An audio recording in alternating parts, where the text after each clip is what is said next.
There are so many characters in Jump that, as usual, I had to provide a cast of characters. And there's one character who's a naughty actor who's part of the syndicate who I love, who's known as Mr. Bulging Crochester, because he's so naughty.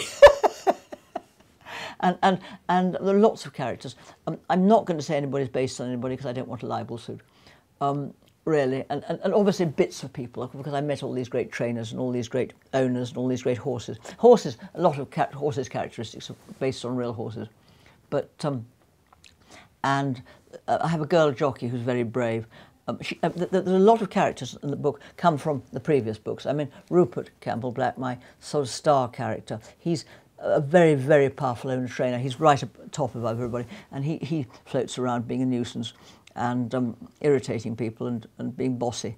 But he's lovely, and Taggy's back. And the character I'm very fond of, although she's quite difficult, is quite promiscuous, but she sort of settles down in the end, is Billy Lloyd Fox, who was a big character in Riders, and everybody loved him in Riders. This is his daughter Amber, who was a naughty schoolgirl in Wicked, and Dora, who I love. Dora is back from Wicked, who's a very, very naughty schoolgirl, and she just tells stories. There's a funeral at the end. I won't tell you anything about the funeral, but it's a typical piece of Dora.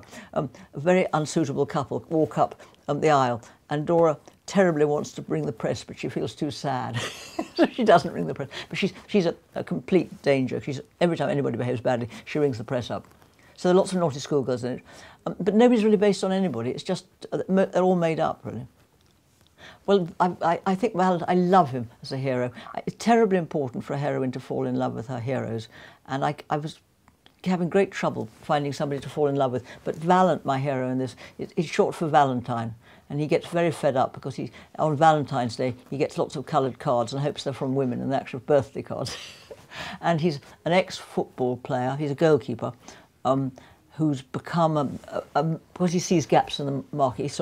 He sees gaps in the market because he understands football, and so he's become a multi-millionaire. But his wife died in the Paddington train crash, so he's very sad, but brooding and stunning. And I love him to death. But he's vulnerable because he worries about having a Yorkshire accent, and he worries about his waistline, and he worries about he's got a much younger mistress, so he worries about being exciting enough in bed for her.